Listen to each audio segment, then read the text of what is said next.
Hello everyone, this is Kamran Khan. I am your fitness coach. So आज की video में हम कुछ ऐसी चीज़ों के बारे में बात करेंगे जो कि आपको जिम जाने से पहले फॉलो करनी चाहिए, जिससे कि आपके वर्कआउट की एफिशिएंसी एंड परफॉर्मेंस बढ़ जाए। अगर आप बिना किसी तैयारी के या बिना किसी प्लान के जिम चले जाओगे तो आप चाह कर भी अच्छा वर्कआउट परफॉर्म नहीं कर पाओगे, जिससे कि फिर आप कंप्लेन करोगे कि आपको अच्छे रिजल्ट्स नहीं आ रहे, आप अपने गोल को अचीव नहीं कर पा रहे। सो मैं आपसे कहना चाहूँगा, नेक्स्ट टाइम जब आप जिम जाओ तो जो वीडियो में बताई गई बातें हैं उसे फॉलो करके जाओ। सो हम चलते हैं अपनी वीडियो की तरफ। मेरी रिकमेंडेशन में जो पहली चीज़ है वो है बीट रूट। बीट रूट का आप जूस भी पी सकते हो, आप बीट रूट को खा भी सकते हो। बीट रूट एक एथलेटिक न्यूट्रिशनल प्री वर्कआउट है जिससे आपको मिलता है vitamin C antioxidant. Beetroot workout में आपको इसलिए हेल्प करता है, इसमें आपको अच्छी अमाउंट में नाइट्रेट मिल जाता है। बीट रूट आपकी बॉडी में नाइट्रिक ऑक्साइड लेवल को बढ़ा देता है, जिससे आपकी जो ब्लड वेसल्स हैं वो डायलेट होती हैं, जिसकी वजह से आपका ब्लड फ्लो इंक्रीज हो जाता है और आपके मसल्स को बेटर ऑक्सीजन सप्लाई मिलती है। नाइट्रिक ऑक्साइड लेवल बढ़ने से आपका लंग्स फंक्शन भी इम्प्रूव होता है और आपके मसल कंट्रैक्शन को स्ट्रेंथन होने में मदद भी मिलती है, जिसकी वजह से आपकी एथलेटिक परफॉर्मेंस भी बढ़ जाती है और आप एक लॉन्ग टाइम तक अच्छा वर्कआउट परफॉर्म कर पाते हो। सो बीट रूट को आप अपने वर्कआउट से पहले 30 मिनट पहले आप इसको खा भी सकते हैं, इसका जूस भी पी सकते हैं। ओके, जो दूसरी इंपॉर्टेंट थिंग मैं आपके साथ शेयर करना चाहूँगा वो है वार्म अप के बारे में।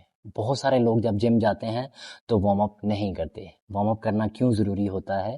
क्योंकि जब आप बिना वार्म अप के वर्कआउट स्टार्ट करते हो तो आपके मसल्स पे, आपके जॉइंट्स पे अननेसेसरी स्ट्रेन आएगा और जिसकी वजह से आपको इंजरीज़ के चांसेस भी बढ़ जाएंगे।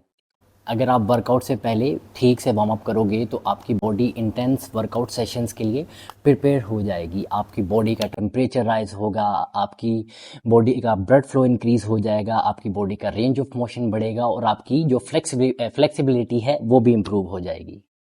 और इन सब चीज़ों की वजह से वर्कआउट के दौरान आपकी परफॉर्मेंस बढ़ जाएगी। सो वार्म अप किस तरह का करना चाहिए?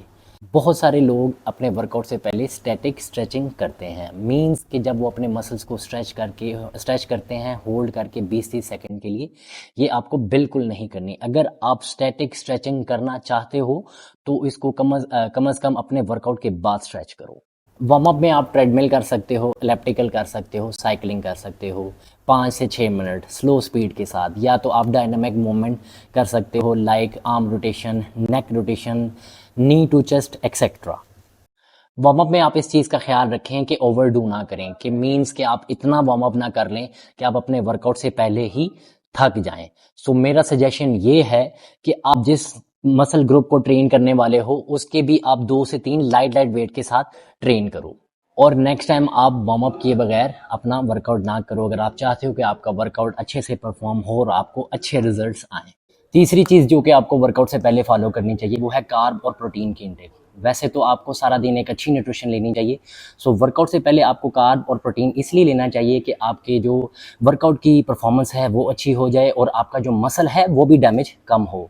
सो carbohydrate is a fuel of our body. So carb हमें एनर्जी प्रोवाइड करते हैं। सो वर्कआउट से पहले आप कार्बोहाइड्रेट ज़रूर लें, बस इतना ख्याल रखें कि कम्प्लेक्स कार्ब्स लें। वैसे तो बहुत सारी ऑप्शंस हैं, सो जो मेरा सजेशन है वो है वाइट ओट्स। सो अगर आपके पास टाइम नहीं है तो आप फास्ट डाइजेस्टिव कार्ब भी खा सकते हो, like banana, like rice, like potatoes etcetera. Carb और प्रोटीन खाना क्यों ज़रूरी है?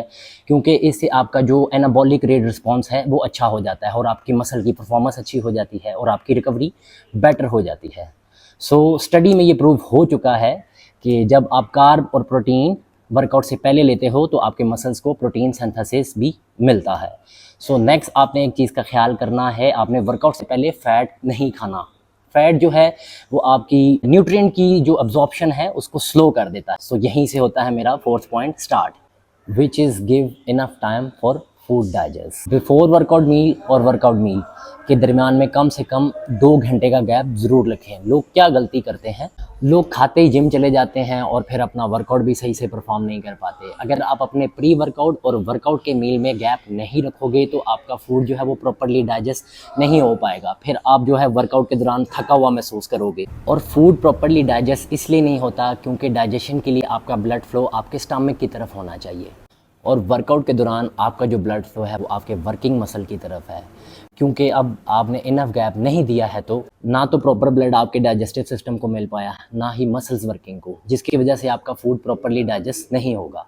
क्योंकि मसल्स वर्किंग को प्रॉपर ब्लड फ्लो नहीं मिला, जिसकी वजह से आपके मसल्स की परफॉर्मेंस भी कम हो जाएगी। इवन कि वर्कआउट के दौरान आपको वॉमिट भी हो सकती है। सो अगली दफ़ा आप अपने प्री वर्कआउट मील और वर्कआउट मील के दरमियान कम से कम 2 घंटे का गैप ज़रूर रखो। सो अब हम बात करते हैं बनाना फैंस की, जो कि बनाना खाते खाते जिम चले जाते हैं। सो इस तरह की लाइट स्नैकिंग मील को भी कम से कम 40 से 50 मिनट का गैप देना ज़रूरी है। सो अब हम बात करते हैं ब्लैक कॉफ़ी के बारे में।